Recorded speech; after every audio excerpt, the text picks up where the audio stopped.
Good evening friends, welcome back all of you. आप सबों का हार्दिक स्वागत है। आप सबों को प्रतिदिन इस चैनल के माध्यम से नए नए करंट अफेयर से अवगत कराया जाएगा। करंट अफेयर से जुड़ी हुई जितनी भी विभिन्न प्रकार के जो घटनाक्रम हैं उन पर स्टैटिक्स के साथ साथ जो करंट सिनारियो है उस पर क्या आखिर नजर होना चाहिए, इस तरह के वीडियो में आपको मिलते रहेंगे। इस तरह के वीडियो आपके कॉम्पिटिटिव एग्जाम्स के लिए काफी फायदेमंद होंगे। निश्चित रूप से आने वाले कॉम्पिटिटिव एग्जाम आपके लिए सरल हो सकते हैं अगर आप इस वीडियो को ध्यानपूर्वक सुनते हैं। चलिए, आज का जो टॉपिक है वो 8 विषय पर बनाया गया है। 8 अलग अलग टॉपिक पर संक्षिप्त जानकारी आपको दी जाएगी। चलिए, सबसे पहले शुरुआत करने से पहले एक बार फिर मैं आपसे कहना चाहूंगा, if you love this video share and subscribe.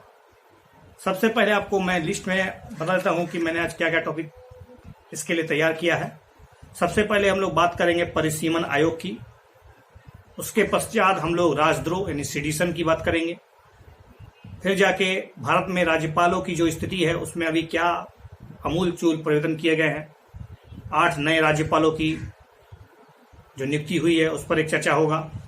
उसके बाद सहकारी समिति अर्थात कोऑपरेटिव सोसाइटीज, उसके बारे में क्या संविधान कहता है, क्या नए सोच और क्यों जरूरी है ये। उसके बाद केंद्रीय सूचना आयोग, सेंट्रल इंफॉर्मेशन कमीशन के बारे में बात करेंगे। फिर विधान परिषद और उसके महत्व की चर्चा करेंगे, क्योंकि अभी वर्तमान में पश्चिम बंगाल के द्वारा विधान परिषद की मांग की गई है। फिर जाके न्यायिक निर्भरता या फिर स्वयं को सुनवाई से हटा लेना अर्थात रिक्यूजल क्या है, किस प्रकार से न्याय व्यवस्था में रिक्यूजल समस्या है या फिर समाधान है। और फाइनली आईटी अधिनियम 66A पर चर्चा होगा कि आफ्टर श्रेया सिंगल का जो जजमेंट आया था 2015 में, उसके बावजूद भी सरकारों के द्वारा धड़ल्ले से 66A के माध्यम से लोगों का गला घोटा जा रहा है। उन्हें नजरबंद किया जा रहा है, उनकी गिरफ्तारी हो रही है। तो क्या ये कोर्ट का अवमानना है या नहीं है, सभी कुछ इस वीडियो में मिलेगा। चलिए, ये था तो लिस्ट। अब हम लोग बात करेंगे एक एक करके संक्षिप्त में। सबसे पहले बात होगा परिसीमन आयोग, डीलिमिटेशन कमीशन। देखिए, हर 10 साल में नॉर्मली जनसंख्या का आखिर निर्णय होता है, जनगणना होती है। और उस जनगणना के बाद हर 10 साल में जो जनगणना होता है उसके पश्चात जो जनसांख्यिकीय परिवर्तन होता है अर्थात लोगों की संख्या बढ़ती है तो कहीं घट भी सकता है। तो उस आधार पर प्रत्येक निर्वाचन क्षेत्र में रहने वाले लोगों की संख्या के आधार पर उसकी संख्या के अनुपात में ही जनप्रतिनिधि उन्हें मिले, ताकि फेयर और इक्वल रिप्रेजेंटेशन, जो लोकतंत्र का एक तरह से कहे तो जड़ है, मजबूती है, उसको बनाए रखा जा सके। इसके लिए डीलिमिटेशन कमीशन अर्थात परिसीमन आयोग की संकल्पना हमारे संविधान में की गई है। देखिए, इसका शाब्दिक अर्थ होता है कि विधायी निकाय वाले किसी राज्य में क्षेत्रीय निर्वाचन क्षेत्रों की सीमा का निर्धारण करना है। वास्तव में परिसीमन एक उच्च अधिकार प्राप्त आयोग द्वारा संपन्न किया जाता है और इस आयोग को औपचारिक रूप से डीलिमिटेशन कमीशन या फिर बाउंड्री कमीशन भी हम लोग कहते हैं। और इसके आदेश को कानून के द्वारा अर्थात कानून का समान शक्ति मिलता है इसको, और इसको आप कोर्ट में चैलेंज नहीं कर सकते हैं। तो आयोग की संरचना क्या है? इस आयोग की संरचना, ठीक है, इसके पास एक तरह से कानूनी अधिकार है, लेकिन इसकी संरचना की बात करें तो परिसीमन आयोग अधिनियम 2002 के तहत केंद्र सरकार के द्वारा नियुक्त परिसीमन आयोग में 3 सदस्य होते हैं। और ये 3 सदस्य कहाँ से होते हैं? तो सबसे पहले इसके जो अध्यक्ष होते हैं वो सुप्रीम कोर्ट के सेवारत या फिर सेवानिवृत्त न्यायाधीश होंगे और पदेन सदस्य के रूप में मुख्य निर्वाचन आयुक्त या फिर अन्य निर्वाचन आयुक्त तथा तीसरा व्यक्ति राज्य निर्वाचन आयुक्त शामिल होते हैं। क्या कोई संवैधानिक प्रावधान है डिलिमिटेशन कमीशन के बारे में? जी हाँ, संविधान के अनुच्छेद 82 के तहत प्रत्येक जनगणना के बाद भारत की संसद के द्वारा परिसीमन अधिनियम बनाया जाएगा और अब तक 4 परिसीमन अधिनियम बनाया जा चुका है। आप मुझे कमेंट में लिखिए ये कब कब बनाया गया था। अनुच्छेद 170 के तहत प्रत्येक जनगणना के बाद परिसीमन अधिनियम के अनुसार राज्यों में भी क्षेत्र निर्वाचन क्षेत्रों के लिए परिसीमन आयोग का बात किया गया है। तो ये ओवरऑल छोटी सी जानकारी हम लोगों ने बात कर ली, क्योंकि आपको बता देता हूं ये घटना किस लिए जिक्र किया जा रहा है, क्योंकि आपको पता है कि जम्मू कश्मीर कभी राज्य हुआ करता था, लेकिन अगस्त 2019 में जम्मू कश्मीर के स्पेशल प्रोविजंस यानी आर्टिकल 370 को एब्रोगेट कर दिया गया, हटा दिया गया और उसके बाद जम्मू कश्मीर को 2 केंद्र शासित प्रदेश जम्मू एंड कश्मीर एंड लद्दाख में विभाजित किया गया है, जिसके कारण उसकी जनसांख्यिकी में परिवर्तन हुआ है। उसी के मद्देनजर रखते हुए जम्मू कश्मीर में डिलिमिटेशन की बात चल रही है, इसलिए हम लोगों ने डिलिमिटेशन के बारे में संक्षिप्त जानकारी इकट्ठा कर ली जो आपके प्रीलिम्स के लिए जरूरी है। अगला टॉपिक होगा राष्ट्रध्रुव। जी हाँ, सेडिशन ये कोई नया शब्द नहीं है, ये तो ब्रिटानी देन है। राष्ट्रध्रुव शब्द आज के लोकतांत्रिक संदर्भ में कितना व्यापक है, कितना बेहतर है, कितना घटिया है, कितना क्रूर है, आप खुद बताइएगा, सोचिए। सुप्रीम कोर्ट के द्वारा बार बार ये कहने के बावजूद भी सरकार के द्वारा इसका भरपूर उपयोग किया जा रहा है। और मजबूत सरकार जब जब होती है तो सरकार ये नहीं चाहती कि उनके विरोध में या उनका बुराई हो। तो ये बुराई क्या है, इसमें वेग है इतना, तो सबसे पहले हम लोग जानते हैं कि आईपीसी की धारा सेक्शन 124A 124A स्पष्ट कहता है कि किसी भी व्यक्ति के द्वारा शब्दों द्वारा, लिखित अथवा बोलकर या संकेतों के द्वारा या फिर दृश्य प्रदर्शन के द्वारा या किसी भी अन्य तरीके से विधि द्वारा स्थापित सरकार के खिलाफ, ध्यान रहे यहां पर सरकार के खिलाफ है, गवर्नमेंट ऑफ इंडिया के खिलाफ है या नहीं, write down in comment section कि वर्तमान में जो सरकार है उसके खिलाफ, सरकार विधि द्वारा स्थापित सरकार के खिलाफ है, ठीक है। उसके खिलाफ घृणा या अवमानना दिखाने, उत्तेजित होने अथवा उत्तेजना भड़काने का प्रयास भी करने पर आपको आजीवन कारावास के साथ साथ जुर्माना अथवा दोनों हो सकता है। यही तो है सेडिशन, 3 साल की कैद साथ में जुर्माना या फिर जुर्माना भी हो सकता है। लेकिन सेडिशन है, इसमें कोई बुराई नहीं है, लेकिन सेडिशन की परिभाषा में बहुत अस्पष्टता है। किस आधार पर आपको आखिर राष्ट्रद्रोह के तहत गिरफ्तार किया जाएगा? ऊपर लिखित बातें अगर आपने ध्यान से सुनी होगी, सारी बातें अस्पष्ट है, वेग है, निश्चितता है ही नहीं। सरकार इसका भरपूर गलत इस्तेमाल कर रही है। अभी राष्ट्रद्रोह कानून लंबे समय से विवादों में रहा है। अक्सर सरकारों के भारतीय दंड संहिता में आईपीसी की धारा 124 कानून का उपयोग धड़ल्ले से उनकी नीतियों के मुखर आलोचकों को दबाने के लिए किया जाता रहा है। इसलिए इस धारा को व्यक्तियों की अभिव्यक्ति की स्वतंत्रता के प्रतिबंध के रूप में देखा जाता है और एक प्रकार से यह संविधान के अनुच्छेद 19 के तहत प्रदान किया गया अभिव्यक्ति की स्वतंत्रता पर लगाए गए सबसे कठोर प्रतिबंधों के रूप में इसको देखा जाता है।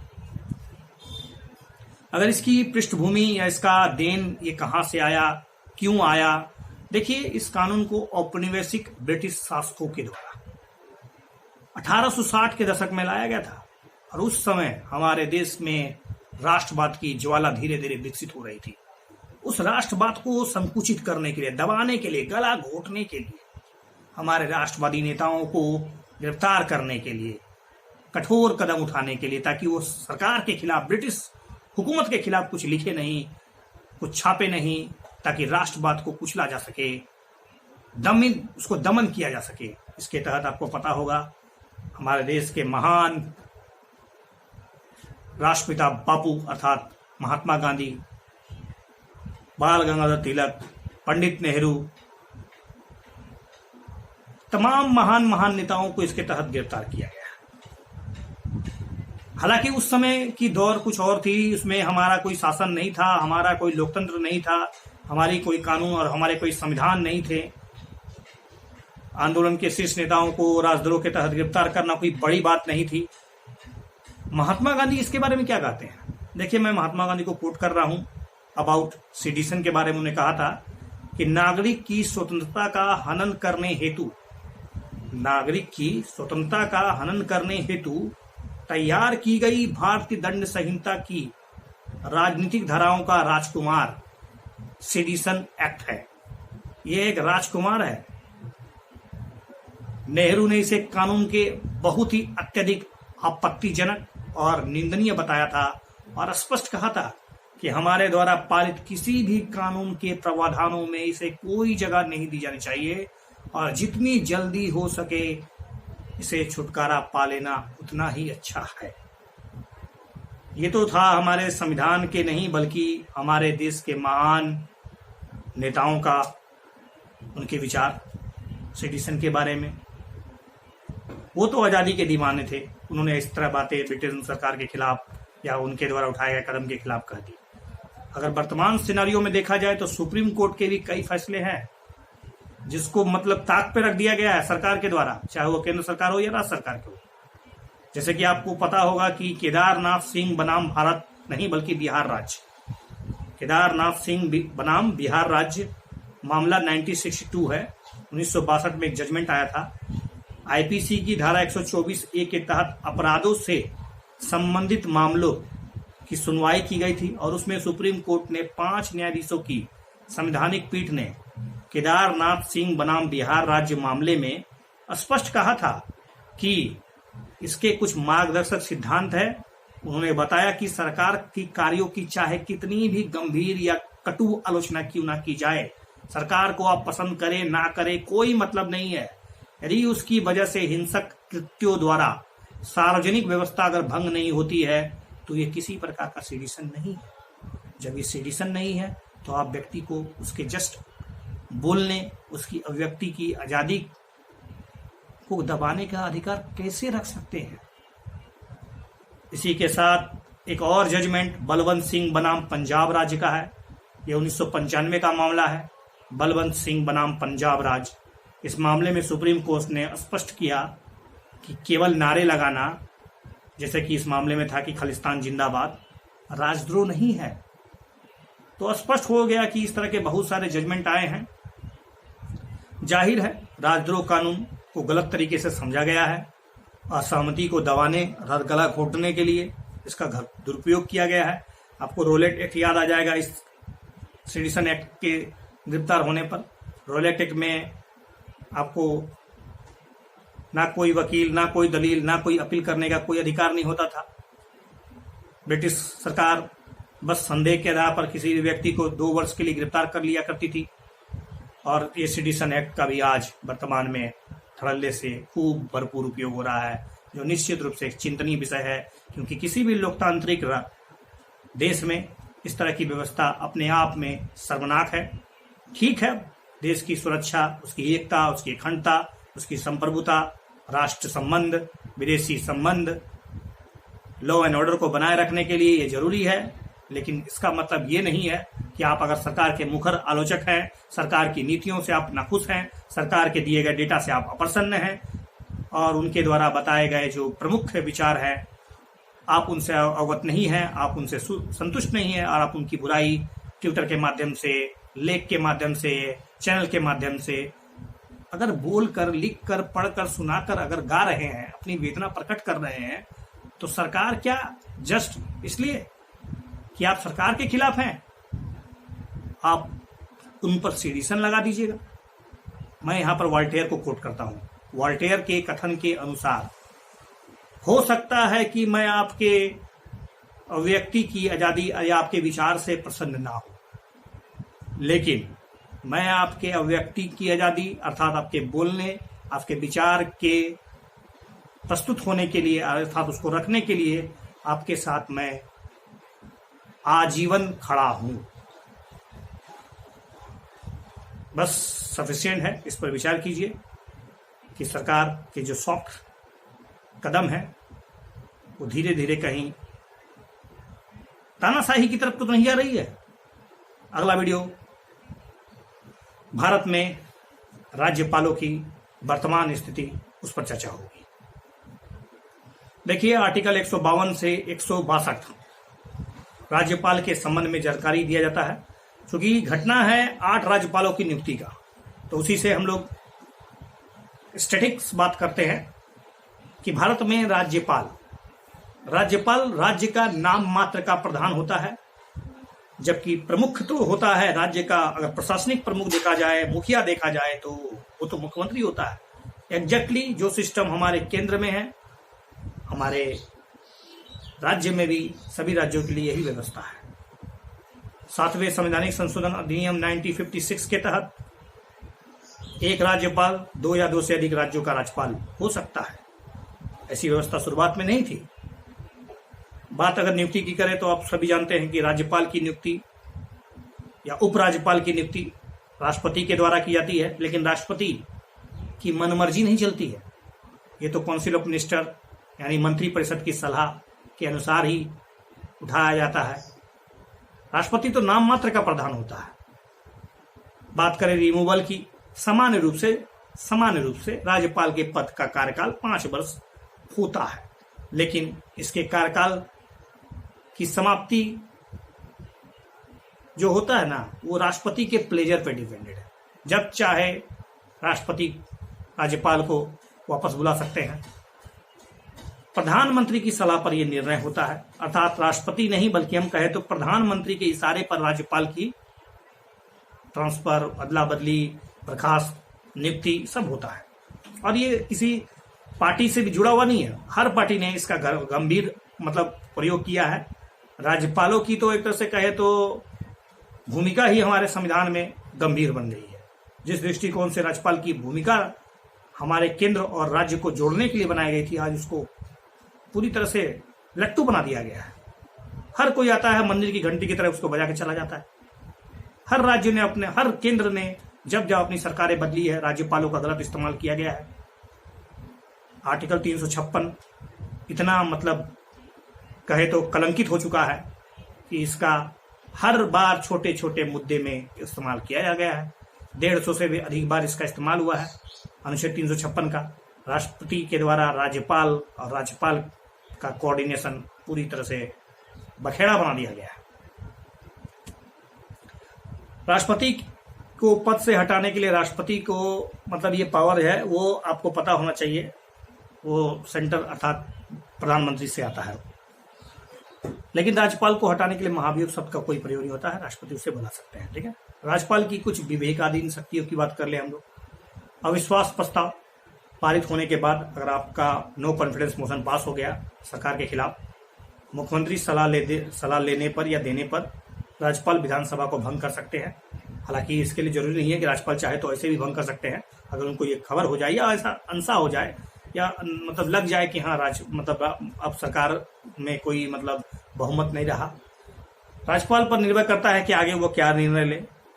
इसके अलावा वह राज्य में संवैधानिक मशीनरी की विफलता के बारे में राष्ट्रपति को रिपोर्ट करते रहता है। वह राज्य विधायिका द्वारा पारित किसी भी विधेयक को राष्ट्रपति की सहमति के लिए भी आरक्षित कर सकता है। ये सबसे एक गंभीर मुद्दा है जो आपको पता होना चाहिए। इसका भी इस्तेमाल धड़ल्ले से होता है। विधानसभा में भी किसी भी राजनीतिक दल को स्पष्ट अगर बहुमत नहीं मिला है तो राज्यपाल को किसी को भी मुख्यमंत्री नियुक्त करने का अधिकार है। ठीक है, और राज्यपाल असम, मेघालय, त्रिपुरा और मिजोरम सरकार द्वारा जो स्वायत्त जनजाति परिषद है, जिला परिषद, ऑटोनोमस डिस्ट्रिक्ट काउंसिल को खनिज उत्खनन के लिए लाइसेंस से प्राप्त रॉयल्टी की देय राशि का निर्धारण भी कर सकता है। राज्य के प्रशासनिक और विधायी मामलों के संबंध में मुख्यमंत्री से रिपोर्ट मांग सकता है कि चलो जानकारी भेजो यहाँ पर। राज्य विधायिका द्वारा पारित किसी भी साधारण बिल पर सहमति देने से इनकार भी कर सकता है या उसी बिल को राष्ट्रपति के लिए रिजर्व रख सकता है, जो मैंने बताया पहले। लेकिन समस्या कहां पर है? देखिए, राज्यपाल की संवैधानिक स्थिति के साथ समस्या है। राज्यपाल को केंद्र सरकार की सलाह के द्वारा राष्ट्रपति द्वारा नियुक्त किया जाता है, और केंद्र सरकार अर्थात हमारी संसदीय प्रणाली में केंद्र का प्रधान देखा जाए तो वास्तव में प्रधानमंत्री होता है। काउंसिल ऑफ मिनिस्टर का प्रधान तो प्रधानमंत्री ही होता है। राष्ट्रपति के विपरीत राज्यपाल का कार्यकाल निश्चित नहीं होता है, और वह केंद्र में सत्तारूढ़ पार्टी के प्रति झुकाव रखता है, उसकी इच्छा अनुसार मतलब चलता है, जिसके कारण कहीं ना कहीं राजनीतिक सुगबघाट या बदबू आती है। नियुक्ति का तरीका और कार्यकाल की अनिश्चितता ने राज्यपाल के पद को पूरी तरह से राजनीतिक प्रेरित बना दिया है, राजनीतिक केंद्रित बना दिया है, और वह बेचारा बस मन मार के कुछ भी नहीं कर सकता है। नेक्स्ट टॉपिक, सहकारी समिति यानी कोऑपरेटिव सोसाइटी। सहकारी समितियां क्यों चर्चा में हैं? क्योंकि अभी अभी कॉर्पोरेट मंत्रालय का गठन किया गया। अभी अभी प्रधानमंत्री के द्वारा नए मंत्रिमंडल का गठन किया गया, एक बार सफल किया गया, नए मंत्रियों की नियुक्ति की गई, कुछ मंत्रियों का मतलब रिटायरमेंट दिया गया, कुछ नए मंत्रियों का नियुक्ति हुआ। उसी में एक नए मंत्रिमंडल कोऑपरेटिव सोसाइटी यानी कोऑपरेटिव मंत्रालय, ठीक है, सहकारी मंत्रालय का स्थापना हुआ है, उसी से संबंध में है, इसलिए हम लोग कोऑपरेटिव सोसाइटी की बात कर रहे हैं। सहकारी समिति संयुक्त स्वामित्व और लोकतांत्रिक रूप से नियंत्रण के माध्यम से अपने सामूहिक आर्थिक, सामाजिक और सांस्कृतिक आवश्यकताओं और आकांक्षाओं को पूरा करने के लिए स्वेच्छा से एकजुट हुए व्यक्तियों का एक समूह होता है। ठीक है, आपको पता होगा डेयरी कोऑपरेटिव सोसाइटी के बारे में, सुधा कोऑपरेटिव सोसाइटी के बारे में। डेयरी ने तो कमाल ही कर डाला, ठीक है, जिसमें एक तरह से दूध क्रांति कहे या श्वेत क्रांति कहे, तो वो डेयरी का बहुत ही बेहतरीन कोऑपरेटिव सोसाइटी है। हालांकि डेयरी जैसी कोई और कोऑपरेटिव सोसाइटी भारत में नहीं बन पाई, जो चिंता का विषय है। अलग अलग क्षेत्रों में मतलब कोऑपरेटिव सोसाइटी का होना हमारे समाज, हमारे आर्थिक विकास के लिए बहुत ही जरूरी है, ताकि हम विश्व के साथ कदम से कदम ताल मिलाकर अधिकांश क्षेत्रों में अपने आप को आगे बढ़ा पाए। इन समितियों में लाभकारिता की आवश्यकता, समिति के सदस्यों की आवश्यकता और समुदाय के व्यापक हितों को ध्यान में रखते हुए इसे बैलेंस करना बहुत जरूरी हो गया था। इसको ध्यान में रखकर कॉर्पोरेट मंत्रालय का गठन किया गया है। तो हम लोग बात करते हैं क्या इसके संवैधानिक प्रावधान है। देखिए, इसके संवैधानिक प्रावधान 97वां संविधान संशोधन 2011 भारत में कार्यकारी सहकारी समितियों के संबंध में संविधान के भाग 9A नगरपालिका के ठीक बाद अर्थात 9B में जोड़ा गया है। इससे संशोधन के माध्यम से भाग 3 के अंतर्गत अनुच्छेद 19(1) सबक्लोज C में भारत में सभी व्यक्तियों को नागरिकों को संगम या संघ के साथ साथ सहकारी समिति बनाने का मूल अधिकार मिल चुका है।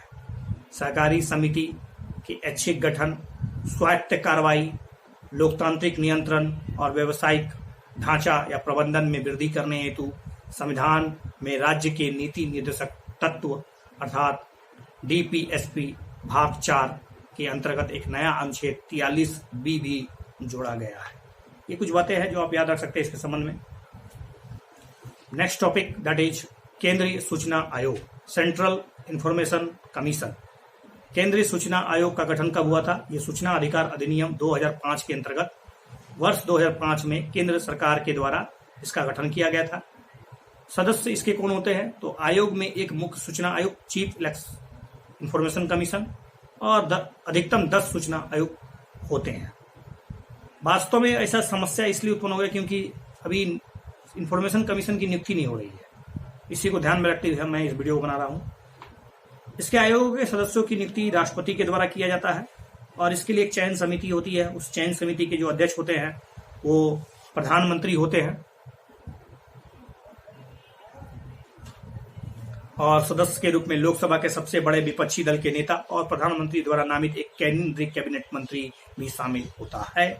बात करें कार्यकाल की तो अभी हाल में इसमें केंद्रीय सूचना आयोग में कुछ परिवर्तन किए गए हैं। सरकार का जो मतलब एक तरह से पकड़ है उसको मजबूत बना दिया गया है, जो एक तरह से चिंतनीय विषय है। हालांकि वो लेट इट गो, मुख्य सूचना आयुक्त और एक अन्य सूचना आयुक्त जो है वो केंद्र सरकार के द्वारा निर्धारित अवधि तक या 65 वर्ष तक की आयु प्राप्त करने तक जो पहले हो मतलब पद पर बने रहते हैं। आयोग के सदस्य पुनर्नियुक्ति के पात्र नहीं है, ध्यान रहे। उनके सदस्य पुनर्नियुक्ति के पात्र नहीं है। पहले ये था। ठीक है। केंद्र सूचना आयोग के कार्य और इसकी शक्तियों पर विचार करें। क्या कार्य है? देखिए, आयोग का प्रमुख कार्य क्या है कि सूचना का अधिकार अधिनियम 2005 के तहत मांगी गई जानकारी के लिए अपने आप को तैयार रखना, उसमें किसी व्यक्ति की शिकायत प्राप्त करना और उसकी जांच करना। आयोग उचित आधार होने पर स्वतः संज्ञान भी ले सकते हैं, किसी भी मामले की जांच का आदेश दे सकते हैं। जांच के दौरान आयोग के पास इतनी शक्ति है, मतलब ओवरऑल इसको क्वासी जुडिशियल पावर भी है, जिसके तहत व्यक्ति को व्यक्ति को बुलाने का मामला हो, दस्तावेज की बात करनी हो, सिविल कोर्ट के समान इसको शक्ति प्राप्त है। मतलब सिविल कोर्ट जो कुछ कर सकता है ये भी कर सकते हैं। ठीक है, दैट्स सफिशिएंट फॉर इट। अब अगला जो न्यूज है वो है विधान परिषद और इसका महत्व, क्योंकि आपको पता होगा कि बंगाल में जब चुनाव हुआ तो चुनाव में नंदीग्राम जो सीट था उससे ममता बनर्जी हार गई। अब ममता बनर्जी के पास विकल्प नहीं है, क्योंकि ममता बनर्जी का सीट जो है होना बहुत जरूरी था, जीतना बहुत जरूरी था। लेट इट गो, वो राजनीति है। क्योंकि अब विधान परिषद तो है नहीं, तो विधान परिषद का रचना करने के लिए एक तरह से प्रस्ताव पास हुआ है। देखिए इसके बारे में क्या स्टैटिक्स से जुड़ता है। तो सबसे पहले हम लोग बात करेंगे कि विधान परिषद का महत्व क्या है। भारत में बाइकैमरल सिस्टम यानी द्विसदनीय शासन पद्धति प्रचलित है, और ये केवल केंद्र में नहीं है, अर्थात संसद के दो सदन जिस तरह से लोकसभा और राज्यसभा होते हैं, यही बात राज्यों के लिए भी सही है। इस प्रणाली में केंद्र की तरह ही राज्य स्तर पर भी विधानसभा यानी लेजिस्लेटिव असेंबली और राज्य स्तर पर राज्यसभा के समकक्ष विधान परिषद अर्थात लेजिस्लेटिव काउंसिल होती है। लेकिन सभी राज्यों में लेजिस्लेटिव काउंसिल होगी इसकी कोई गारंटी नहीं दी गई है। विधान परिषद का सृजन कैसे किया जाता है? देखिए, इसके लिए सबसे पहले आपको आर्टिकल 169 संविधान के आर्टिकल 169 में लिखा गया है कि यदि किसी राज्य में विधान परिषद का सृजन करना हो या उत्साधन अर्थात उसको खत्म करना हो, इसके लिए कोई संकल्प, उस संकल्प को राज्य की विधानसभा के द्वारा विशेष बहुमत, ठीक है, विशेष बहुमत ध्यान रखिएगा, मतलब टोटल सदस्यों का 2/3 और प्रेजेंट एंड वोटिंग का 2/3 चाहिए।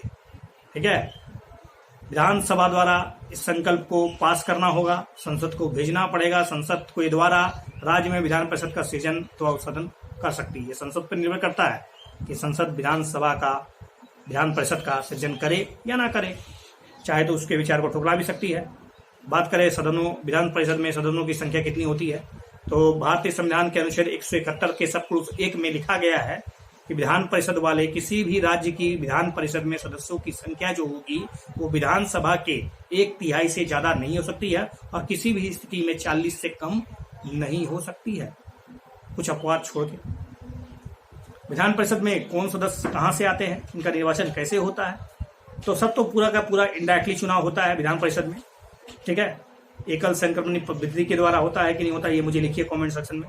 देखिए, इसके 1/3 सदस्यों की नियुक्ति विधानसभा निर्वाचित सदस्यों के द्वारा होता है, फिर 1/3 सदस्यों की नियुक्ति राज्य की नगर पालिका और बोर्ड और अन्य जो स्थानीय संस्थाओं के माध्यम से 1/3 और हो जाता है, और फिर 1/12 सदस्य जो होते हैं अध्यापक जो बन चुके हैं 3 साल से अध्यापक है उसके निर्वाचन मंडल द्वारा होता है, और फिर 1/12 सदस्य जो होता है उसके लिए सदस्य जो होते हैं वो पंजीकृत जो ऑलरेडी पंजीकृत स्नातक हैं वो, और फाइनली 1/6 सदस्य जो होता है वो राज्यपाल के द्वारा मनोनीत किया जाता है।